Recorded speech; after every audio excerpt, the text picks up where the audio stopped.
temos aqui o nosso último caso, né, do caso do mineiro, né, que chocante que aconteceu no Rio de Janeiro. O homem foi preso após matar, esquartejar e cozinhar partes do corpo do próprio amigo com quem dividia a casa.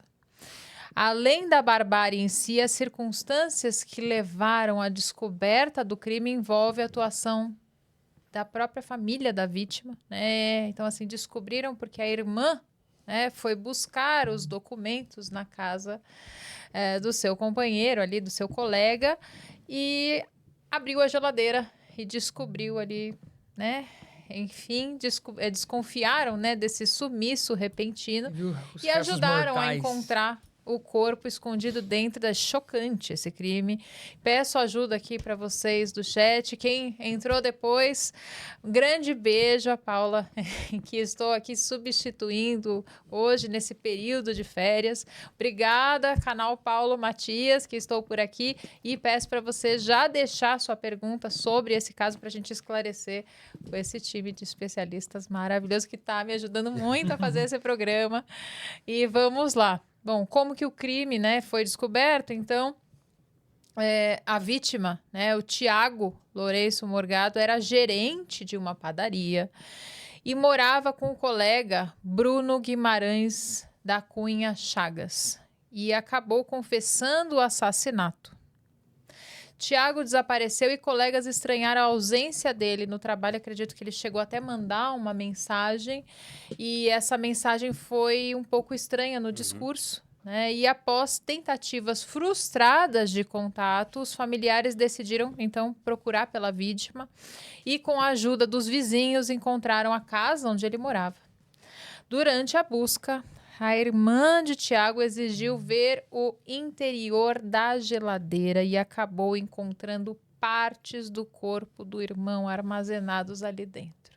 É chocante, lembra filmes de Anthony Hopkins, sim, né? Só me vem isso à cabeça, verdade. Silêncio dos Inocentes, enfim, dentre outros, né, séries e filmes de true crimes.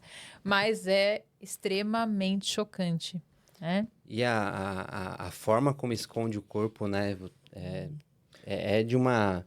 É de uma frieza, né? É de uma frieza gigantesca, né? Porque não só o crime, eventualmente, porque o crime ele pode ser cometido por qualquer pessoa, a depender da situação, né? O sangue quente, o momento de perturbação mental, que você... Aquela história, né? Sai de mim. Saí, eu não conseguia ver nada na minha frente. Tem uma situação... Né? Essa possibilidade, ela existe. Mas essa frieza posterior, né? Talvez essa da eventual ocultação do crime, né? Ocultação do cadáver, talvez a premeditação, ou então até o motivo idiota, né? Que o fútil, torpe, abjeto, o motivo anterior ao crime, talvez demonstre realmente uma frieza incalculável. Alguém particionar a pessoa e colocar na geladeira... Colocar na geladeira é algo... É surreal. É surreal, né? É coisa de série de filme mesmo, né? Tem uma questão, tem uma razão, né, para que os crimes contra a vida no Brasil sejam julgados pelos jurados. Justamente porque qualquer um pratica o crime de homicídio. Eu atuei num caso em Curitiba que meu cliente, ele matou o estuprador da própria filha. Vamos imaginar... Eu imagino que de a cada 10 pessoas assistindo, 8 agiriam igual.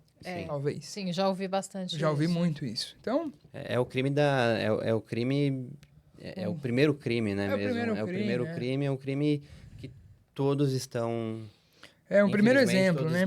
E aí... expostos. Nesses casos, até que se passa a entender. Agora, como muito bem pontuado, a questão da ocultação do cadáver, essa frieza. Talvez seja um instinto de querer se livrar daquilo, mas esse instinto, ele dura, né? Bastante tempo. Porque uma coisa é querer fugir daquela situação. Se a doutora fizer alguma pergunta desconfortável, eu fugir da situação doutora, posso ir no banheiro rapidinho? Eu já volto. Seria uma fuga dessa situação. Agora, em razão de estar desconfortável e tudo, pratica o crime, oculta o cadáver. Aí tem relatos, né, de formas que ele pode ter feito essa ocultação. Sim. Que aí realmente é... Eu cheguei a olhar a entrevista da irmã, E aí, óbvio, tudo que tem pela mídia, porque a gente ressalta que tudo que a gente está falando aqui é sem acesso aos autos. Uhum. E aí a entrevista dela dizendo que eu vi o rapaz parado na frente da geladeira e aí aquilo me instigou a ir olhar a geladeira. E aí ele teve uma relutância ali. Imagina o sofrimento dessa pessoa e sabendo que a pessoa que tinha acabado, ou então, a depender do tempo aí, tinha cometido esse crime com alguém, com um familiar e colocado na geladeira. Cara, é de uma É de uma atrocidade, né? Assim, ocultação de Absurdo. cadáver, o homicídio qualificado. A gente tem qualificadoras, pelo menos umas 3, 4 aí é capaz de entrar nesse crime. E aí a gente tem a consumação. Então é um crime que provavelmente vai passar aí dos 25 anos. tem algumas considerações aqui no chat. Primeiro, Ellen, muito obrigada pelo valor enviado. Aqui a gente tem também o comentário da Mazili falando do Jeff Temer. Acabei de ver também. Requintes de crueldade, a Ellen como- trazendo, filme de Como todo mundo terror. fala, né? A Ellen falando, lembrem que o psicopata não sente absolutamente nada, e é verdade. Não tem empatia, ele só sente algo quando é contrariado. Será que ele sente mesmo? Olha- Talvez ele se sinta só acuado, mas vai agir estrategicamente, né? Eu lembro que em alguns casos que eu atuei não teve laudo que atestava, né? A psicopatia não teve laudo, mas eu olhava diante daquela situação e não entendia como normal fosse. E nesse caso eu me lembro que houve vamos dizer assim, uma aproximação de um arrependimento quando ele era lesado, que era de um egocentrismo, de um narcisismo tão grande que eu lembro daquele acusado derramar lágrimas quando ele lembrava o tempo que ele ficou na prisão, quando ele lembrava a consequência daquilo que ele fez para ele, não para o bem comum. Então, eu acho que nem quando é acuado, eu acho que nem assim eles se arrependem. É mais quando vê o prejuízo próprio. Aí Porque se sente toda ação, mal. na verdade, ela é moldada para não se responsabilizar, né? Inclusive, por isso que talvez ele nem tenha tirado o corpo de casa, né? Sim, sim. Ele ia tentar, de alguma forma, Pelo que eu fazer entendi, aquilo acabar ali dentro para que ele não estava houvesse liquidificando partes do corpo e jogando pela privada, né? Olha o nível de, assim, de desumanização com o outro, né? Assim, é uma questão muito que causa um horror, um terror a gente, né? Segundo as investigações, Tiago foi esfaqueado após uma discussão com Bruno no domingo, dia 13 de julho.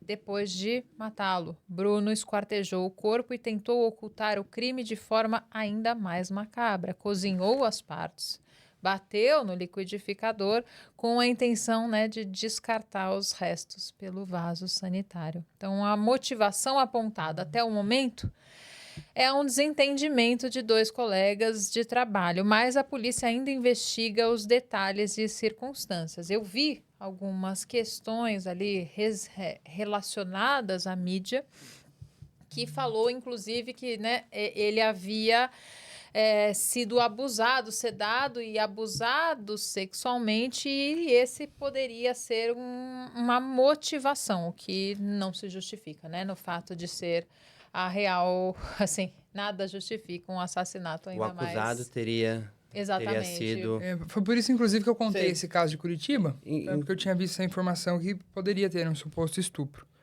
E aí olha como a motivação ela se esvai, né, de alguma forma, porque talvez imediatamente ao fato, talvez aí cairia naquilo que no que você estava comentando, porque aí teria uma motivação, né, pelo menos um motivo que eventualmente pudesse ser apreciado pelo tribunal, né? Agora o problema é essa ocultação, Sim. né? E aí tudo que se seguiu, né? Você liquidificar um corpo, né? Você tentar... O meu cliente ele ficou preso até o dia do julgamento, mesmo com as provas já tendo sido apresentadas. É o que pode levar a pensar que ele teve medo de ligar para a polícia. Sim. Mas ainda assim, gente, Difícil. cozinhar o corpo, passar no liquidificador para jogar na privada. Poxa, ainda Isso assim se enquadra em ponto- homicídio qualificado? Sim. Ok. A qualificadora, nós temos o homicídio simples, né?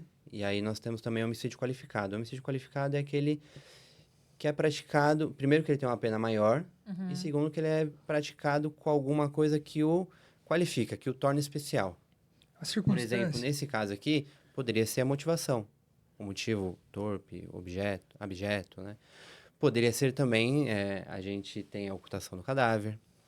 Poderia A ter tentativa de ocultação? a Sim. tentativa de ocultação. A gente poderia ter a forma como o crime foi praticado, né? O meio cruel. Então, provavelmente isso vai ser trabalhado na investigação. E aí a gente tem a qualificadora exatamente nesse ponto. A nossa Tem uma mudança legislação, né? de pena. Ela traz o homicídio simples como simplesmente matar alguém. E aí, inclusive Nelson Hungria, ele fala que é muito difícil enquadrar um homicídio puramente simples, porque aí quando você vê as qualificadoras, ele já começa assim, o parágrafo 2º, por motivo fútil. Aí depois, por motivo torpe, por meio cruel, por recurso que impossibilitou ou dificultou a defesa da vítima. E aí tem algumas outras. Mas só essas 4, é muito fácil que elas existam. Porque qual motivo justifica uma morte se não um outro crime? Então é muito eu não estou falando que deveria não ser crime, estou falando que deveria talvez ser motivo simples, ou perdão, homicídio simples. Porque sempre o motivo vai ser fútil. Normalmente, né? Ou o torpe. homicídio simples a gente vai encontrar ele em contexto Acidente de de trânsito. briga, de acidente, né? Aí talvez sim. Aquelas situações que não são necessariamente motivadas. Aí outro exemplo, recurso que dificultou a defesa da vítima. Se eu estou armado e a pessoa está desarmada, já houve um recurso que impossibilitou a defesa. Seria de igual para igual, um espancamento, uma briga e tal. Então, esse texto legal, quase sempre o homicídio vai ser qualificado. Quase sempre. É muito difícil pegarmos uma pronúncia, uma decisão que levou para o júri ou uma denúncia do Ministério Público, olhar para ela e falar, nossa, homicídio simples. Muito difícil. É bem difícil mesmo.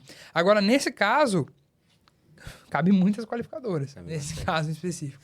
Bruno foi preso em flagrante pelos crimes de homicídio qualificado e ocultação de cadáver. O caso repercutiu nacionalmente não só pela violência extrema, mas também pela frieza e tentativa de ocultar as provas. Tiago foi enterrado no cemitério da Saudade, em Belo Horizonte, cidade onde era natural, e a irmã da vítima, que encontrou o corpo e provavelmente traumatizada, reforçou em entrevistas o desejo da família por justiça. As investigações continuam para esclarecer completamente as circunstâncias e se houve outras pessoas envolvidas. E aí essa prisão em flagrante, e se caso, né, existiu essa justificativa e pode ser considerado alguma forma de atenuante ou o fato dele ter confessado, Sim. isso diminui algo ou... Acho que o que pega mais aí é a confissão mesmo. Na verdade, assim, se ele tem essa justificativa do estupro, recai no parágrafo 1º, que fala do homicídio privilegiado, que é quando ele age por relevante valor moral, relevante valor social, ou logo em seguida de injusta provocação da vítima. É chamado de homicídio privilegiado. O que significa? Ninguém pode matar ninguém, mas você vai ter um privilégiozinho na sua conduta, tendo em vista que você agiu por um relevante valor moral, você tinha sido estuprado, algo assim. Tem também a questão da legítima defesa, né? Talvez, se ele estava sendo violentado sexualmente, ele usou dos meios disponíveis para matar, para repelir aquele Mas estupro. para essa justificativa ser gente tem válida, que ter o deveria laudo. ter o... Tem que ter A provas. gente vai ter que ter o laudo referente a eventual Uma perícia. estupro, referente a eventual abuso, né? Se ele contou isso de cara e efetivamente, de alguma forma, consegue trazer esse processo, é o que a gente falou. Talvez no júri consiga realmente apresentar Esse isso e o ponto júri de reconhecer. Fica mais difícil, talvez até pelo tempo, né? Isso que eu ia dizer, parece que o último estupro supostamente teria ocorrido há 90 dias da data da morte. Eu vi em alguma notícia Ou isso. seja, então teve uma boa premeditação Sim. da Talvez sim. situação Talvez e sim. aí isso acaba piorando um pouco Não a impede que situação. seja reconhecido, mas Não mesmo impede, assim dificulta bastante, Dificulta bastante. o trabalho aí, né, de quem for assumir esse trabalho. Assim, o colega que assumiu esse trabalho tem um caso muito desafiador pela frente, né? Sim. Com certeza. Nós estamos opinando aqui sem ver o processo, mais uma vez. Só que já levantamos algumas interrogações aqui. Por um lado, se houve o estupro, por que não denunciou? E etc. e tal. Agora, qual era a conduta também dessa pessoa? Às vezes, Sim. não porque são homens, pessoas do mesmo sexo, que às vezes não existe também esse controle emocional, Sim. Sim. né? Não Essa importa. informação velada, essa mordaça moral. Até porque para um homem confessar que foi estuprado, tem aquela questão machista, Sim. patriarcal, toda aquela história, aquela brincadeira de amigos, tudo. Então, Mas tem que se entender o que tem dentro desse processo. Eu imagino que no caso desse, quem vai falar muito é essa perícia digital. Porque hoje em dia, Sim. tudo. Tá, Tá o nosso aqui. DNA praticamente está no meio A arma do digital. crime, né? Não que seja a arma do crime, mas a extensão da nossa vida é isso aqui. Sim. Então, Verdade. muito provavelmente há uma conversa de WhatsApp, alguma coisa, às vezes desabafou com alguém. O caso que eu atuei em Curitiba foi assim. Ele foi... Embora o estupro tenha ocorrido 11 anos pretéritos ao crime de homicídio, o meu cliente ele ficou sabendo uma semana antes. E a primeira coisa que ele fez quando ele soube, ele pôs o telefone dele para gravar, para filmar, e conversou com o melhor amigo, que foi o estuprador da filha, e questionou ele, por que você fez isso e tudo mais. E aí foi aquela história toda. Ele conseguiu moldar, né? Conseguiu uma prova. Mas, Matheus, ele premeditou? Muito provavelmente sim. Mas ele perdeu a cabeça. E ele falou, quando ele produziu essa prova, não foi nem na intenção de matar e ter uma justificativa. Foi na intenção de levar para a polícia o caso e falar, olha, o ciclano estuprou a minha filha. Mas pelo que eu entendi, nossos 3 casos hoje, eles tiveram uma premeditação, certo? Dá a entender que sim. Provavelmente. Muito o primeiro, provável. sem dúvida, porque era a conduta reiterada do pedófilo, estuprador aí, O casal que envolveu e chamou a namorada para ir na cidade... Também faz a entender. Até porque, mesmo que não houvesse essa premeditação no homicídio, mas na ocultação de cadáver, Porque, sem inclusive, dúvida ele teve. chegou a mandar mensagens, né, para um amigo, Sim. falando que queria, né, acabar com a vida dela e que, enfim, tinha se envolvido com ela para fazer ciúmes para outra. Então, E ainda que não teve... Então, aí, na verdade, isso traz um outro tempero pro negócio, né? Porque aí fica, além da premeditação, né? Não só isso, né? Fica todo um esquema, né? Anterior ao fato. E aí, ele se relacionava com outra menina também, né? Exato. Então, tem né, Talvez a primeira razão até foi passional por ciúmes e tudo, mas houve depois a premeditação, inegável, né? Até se for para dar o benefício da dúvida aqui agora, pelo menos na ocultação de cadáver teve, porque quem que tem disponível materiais para esquartejar alguém? Quem que tem disponível uma lona e pedras? E aparentemente ele também queimou colchões, tentou Então, queimar roupas e encontraram todos esses fragmentos, né, na casa. Por outro lado, eu vi que tem lençóis próprios da casa, né? A lona era da casa. Que mostra um despreparo, né? Então mostra um despreparo. Sim. Porque, se eu não me engano, colocou fogo no computador, né? Alguma coisa assim também, não foi? Sim, colocou fogo no computador. Quis ocultar a prova, né? Então, talvez haja aí um caminho de você retirar essa premeditação, porque talvez a gente não... Se fosse, né, pelo menos aí eu penso já de uma forma defensiva, se fosse efetivamente uma premeditação muito anterior, a gente não acharia itens da própria residência. A gente acharia outras formas de se ocultar esse corpo. Por outro lado, também a gente está tratando Talvez tenha sido uma briga, de adolescente, talvez tenha sido um desentendimento que... culminou naquilo, e aí é óbvio, né? Adolescentes daquela... Acabou da pior forma como... E no terceiro caso, a menos que esse estupro fosse iminente, Sim, não tem como se mais falar próximo, né? de um crime por reação aí, um crime... Olha só, comentário da Ellen. A crueldade não é apenas um ato aleatório, mas sim pensado, planejado e executado com a intenção de maximizar o sofrimento da vítima, além de detalhes e métodos que vão além do necessário. Sim. Porque tem um sofrimento envolvido... Você quer causar, né? Você quer causar sofrimento àquela vítima, Sim. né? Acaba sendo de uma forma mais dolorosa, inclusive né? é qualificadora, né? Do crime de homicídio. Sim, acaba sendo um extra. Sim, né? No acaba sendo um extra. nosso caso. Amanhã estaremos novamente com a nossa querida Carlinha, né? A Carla Albuquerque, para repercutir mais alguns casos Eu até agradeço a Carla, aquela que me fez o convite para estar aqui hoje. É incrível, né? E eu peço, né, para vocês deixarem os contatos de vocês, por favor.